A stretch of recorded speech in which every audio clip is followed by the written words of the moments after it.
Nesta quarta aula sobre cálculos de variações, vamos estudar uma pequena modificação do problema básico, que consiste em fazer com que o integrando f dependa também da segunda derivada de x, a função que estamos procurando.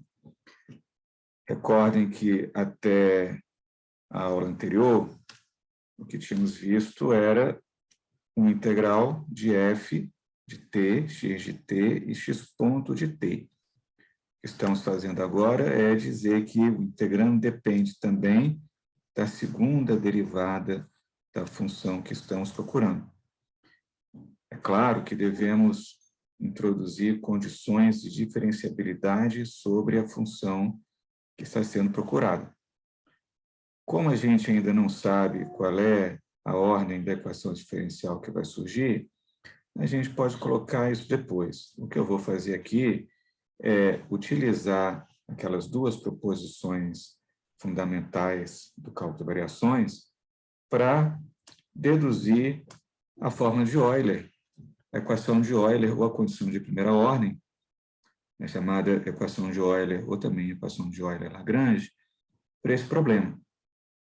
Eu realmente não me lembro qual é a fórmula, mas a partir daqueles resultados primordiais, a gente pode deduzir. Vamos passar, então, pela experiência de ver aqui ao vivo uma dedução. Isso é para mostrar que, uma vez que você compreenda aqueles resultados primordiais, você pode deduzir sozinho a equação de primeira ordem. Basta seguir o que prescreve um método.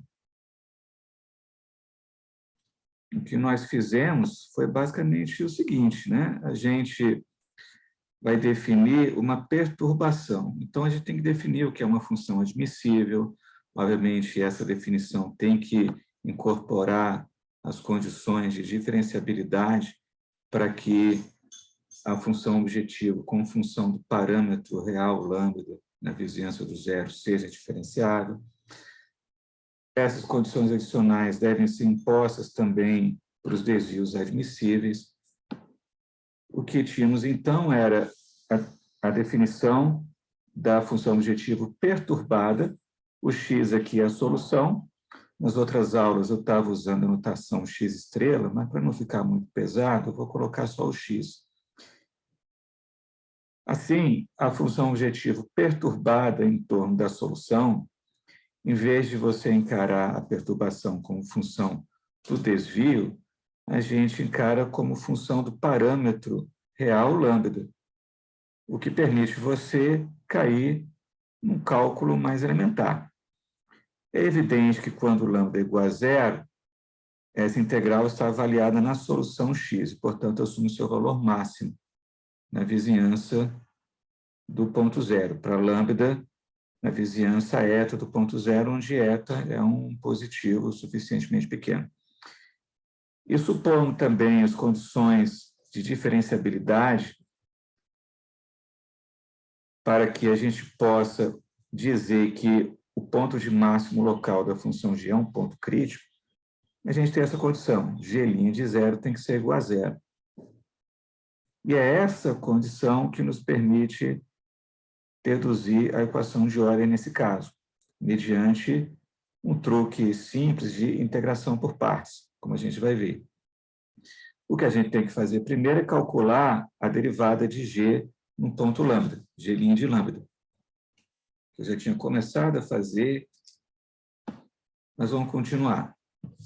A gente vai derivar g com relação a lambda, então lambda aparece na coordenada do x ponto e do x dois pontos. Passando a derivada para dentro, a gente pode fazer isso pela regra de Leibniz, uma vez que os limites de integração não dependem de lambda. Passando para dentro, supondo, obviamente, as condições necessárias de diferenciabilidade, a gente deriva a função f parcialmente com relação a x, sempre avaliando neste ponto aqui, só que eu não vou escrever, veja a derivada do que está dentro do argumento com relação a lambda, que no primeiro caso é a função h, mais a derivada de f com relação a variável relativa ao x ponto, que é essa derivada parcial, vezes a derivada do que está dentro com relação a lambda, que é o h ponto. E, similarmente, para a derivada com relação a x ponto, ponto. Essa derivação é simples. E aí a gente separa as três partes dessa integral. A integral do primeiro termo, mais a integral do segundo, mais a integral do terceiro. O truque que a gente tem que utilizar aqui é fazer uma integração por partes nessa expressão para fazer aparecer tudo em termos de h. E também uma integração por partes nesta outra expressão. Como aqui nós temos a segunda derivada, está claro que a gente vai ter que fazer a integração por partes duas vezes. Vamos começar com a primeira. Vou chamar essa aqui de estrela. E vamos colocar aqui. Primeira integral por partes. A fórmula de integração por partes, colocando aqui, diz o seguinte. Vou colocar aqui embaixo.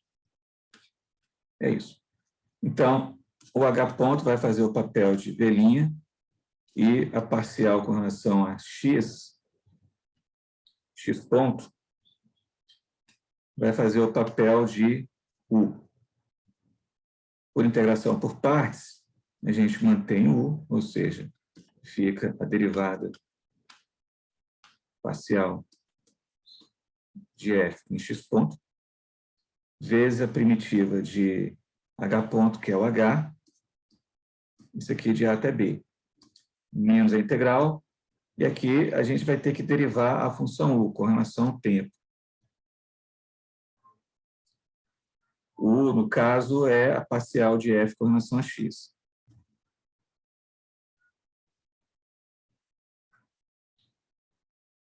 Vezes a primitiva, que é h, pt, de a até b. Quando nós definimos os desvios admissíveis, nos extremos, o desvio tinha que ser zero. Então, lembrando aqui, ó, h de a é igual a h de b igual a zero. Portanto, esse termo vai desaparecer, porque a gente vai avaliar esse termo tomando a função h avaliada no ponto B, que é zero, menos esse produto, sendo que um dos termos desse produto vai ser a função h avaliada no ponto A, que é zero. Logo, isso aqui vai sumir. E o resultado vai ser que a expressão em verde será igual a menos a integral da derivada em relação ao tempo da parcial de f com relação a x ponto, vezes a função h. A conclusão será que a integral em verde será igual a menos a integral de a a b da derivada em relação ao tempo da derivada parcial de f em relação a x ponto, vezes a função h. Esse h que aparece aqui, depois a gente vai juntar com o h que aparece na primeira integral para colocar em evidência. Só que ele tem que fazer isso também para a expressão que está em lilás. Vamos fazer a integração por partes dessa expressão.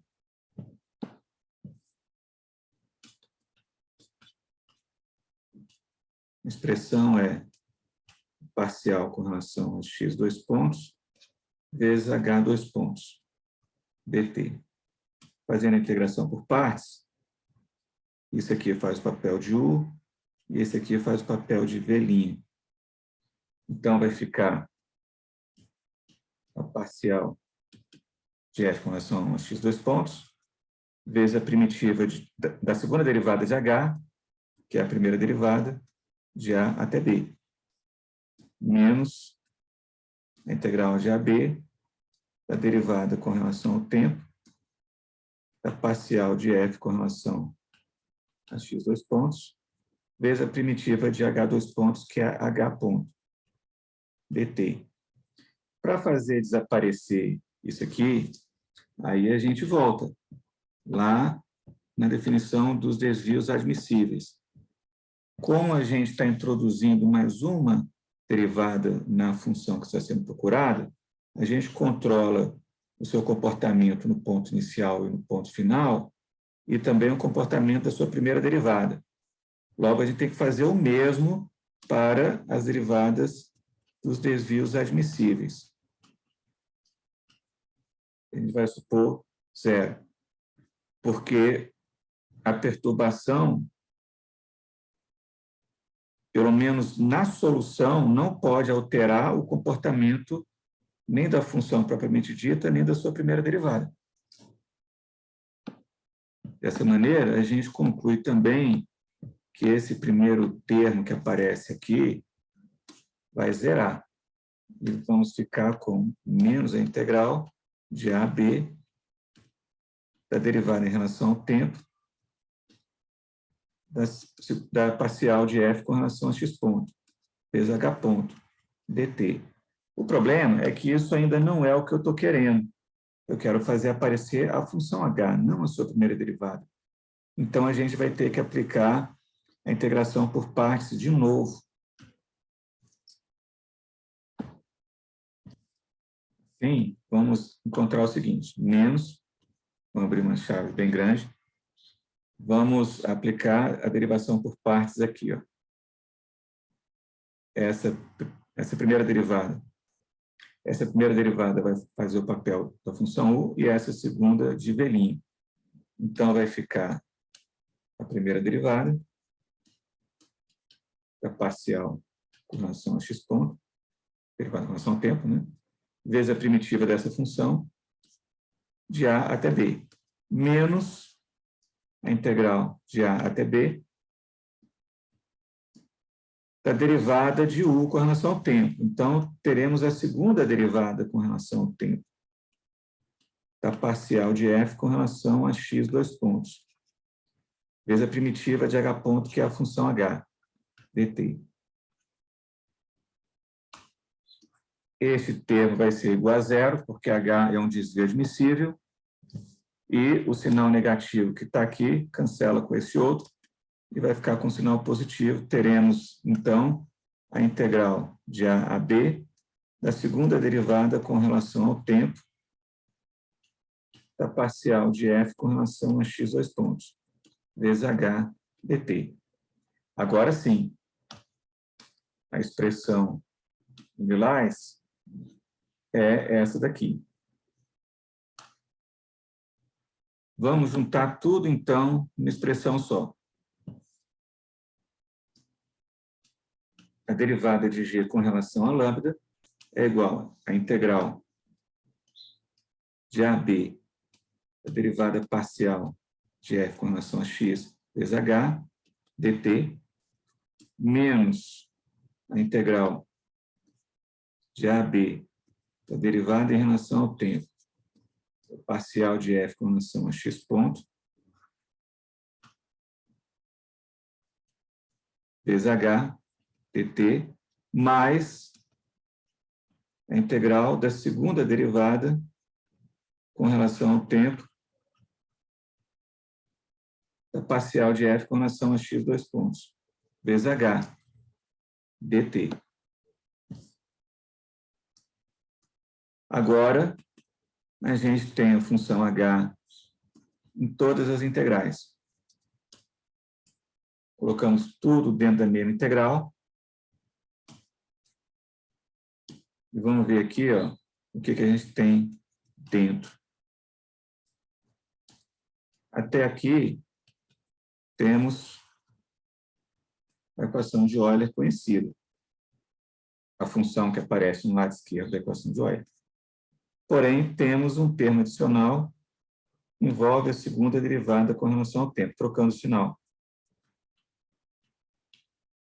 Isso aplicando-se a parcial de f em x dois pontos. Isso tudo vezes a função h dt. Todas essas derivadas parciais, a gente não pode se esquecer de que elas são avaliadas no desvio, ou seja, t, x mais lambda h x ponto mais lambda h ponto e x 2 pontos mais lambda h 2 pontos. Todas essas derivadas são avaliadas neste ponto. Ora, como lambda igual a zero é um ponto crítico, a gente tem que avaliar agora g' de lambda com lambda igual a zero. Então, essas perturbações vão desaparecer todinhas. E vamos ter as derivadas parciais avaliadas na função solução. Isso tem que ser a integral disso tudo, vezes a função h, que é o desvio admissível, tem que ser zero. Logo, o que nós temos é a seguinte equação. A integral de AB, a derivada parcial de f com relação a x, menos a derivada em relação ao tempo, a derivada de f em relação a x ponto, mais a segunda derivada em relação ao tempo, a derivada de f com relação a x 2 pontos. Isso tudo vezes h, dt é igual a zero. Agora sim, essas derivadas parciais são avaliadas na solução. Então, temos aqui x ponto e x 2 pontos. Lá nas outras aulas, eu estava colocando uma estrelinha aqui, né? Mas para não ficar notação pesada, preferi tirar. Desde que fique claro o que a gente está fazendo. Essa igualdade tem que acontecer para qualquer desvio admissível H. Isso vai implicar que essa parcela do integrando tem que ser igual a zero. Temos, assim, a equação de Euler para esse caso. Ou a equação de Euler-Lagrange. Vamos colocar de modo destacado na tela. E temos isso. Observem que isto vai gerar uma equação diferencial de quarto grau, porque nós temos aqui uma expressão envolvendo a segunda derivada de x com relação ao tempo.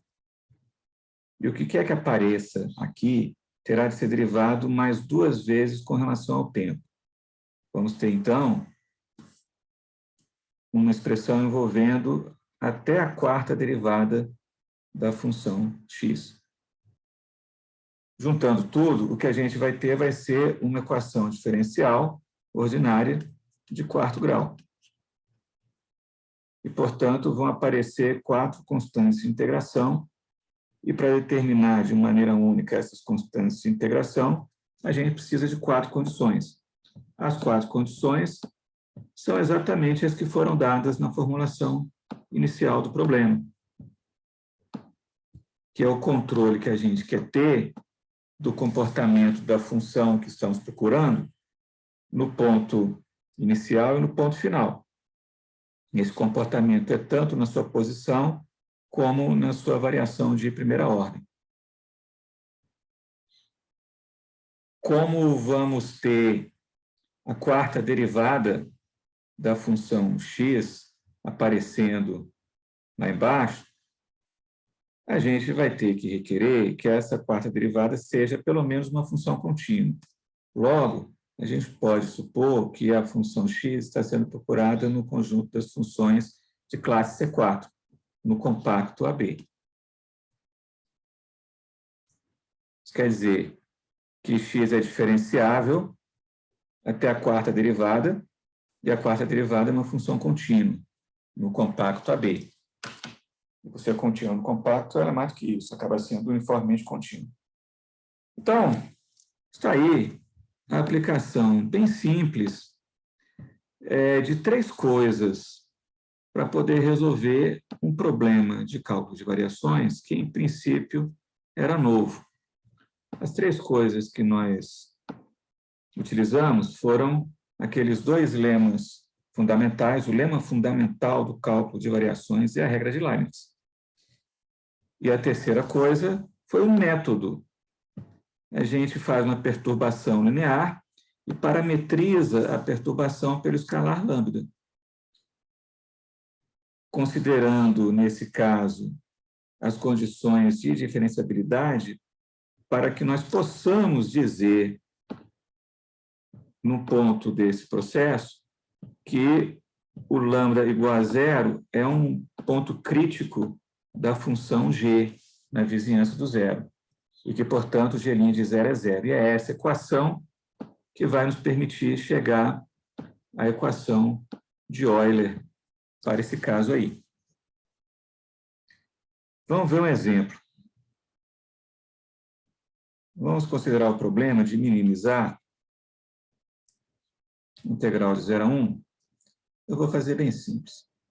X mais x ponto ao quadrado mais x2 pontos ao quadrado dt, sujeito a x de 0 igual a 0, x' de 0, x de 1 igual a 1, x' de 0 igual a 0 e x' de 1 igual a 1. Estou inventando agora. Vamos ver, então.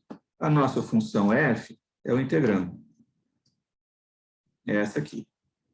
Então, vamos escrever. É claro que a solução vai ser de mínimo, porque a função f é claramente convexa.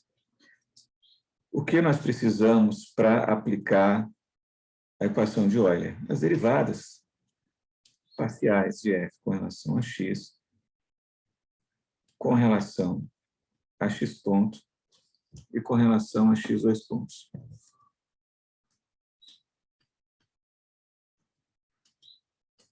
Calculando, aqui vai ser 2x, aqui vai ser 2x ponto, e aqui vai ser 2x, 2 pontos. Só que essa daqui, eu tenho que derivar com relação ao tempo.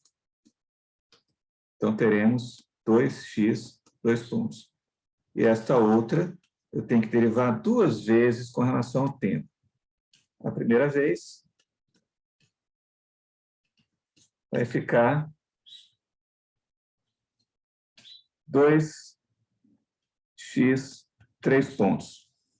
E a segunda vez, 2x, quarta derivada, com relação ao tempo. Logo, a equação de Euler vai ser, já calculamos essas derivadas aqui em cima. A primeira é 2x, então aqui vamos ficar com 2x menos a derivada com relação ao tempo de df, o x ponto é 2x, 2 pontos. Então, aqui vai ficar menos 2x, 2 pontos. Mais, e essa outra aqui é 2x, quarta derivada, igual a zero. Logo, temos assim uma equação diferencial de quarta ordem, com as condições iniciais, que nós supusemos acima, tanto na posição como na derivada. E essa equação diferencial que tem que ser resolvida. Não é necessário, nessa aula, resolver essa equação diferencial. Vocês podem fazer isso em casa, uma equação diferencial, vocês vão ter uma equação característica, que vai ser um polínômio de quarto grau, e aí deve ter uma expressão para a solução aí. Isso foi para ilustrar. E com isso terminamos a aula de hoje. Espero que tenha ficado claro, na aula de hoje, o modo de utilizarmos aqueles dois lemas fundamentais. Vou repetir, o lema fundamental do cálculo de variações e a regra de Leibniz, e o método de perturbação parametrizado por lambda. Até a próxima aula.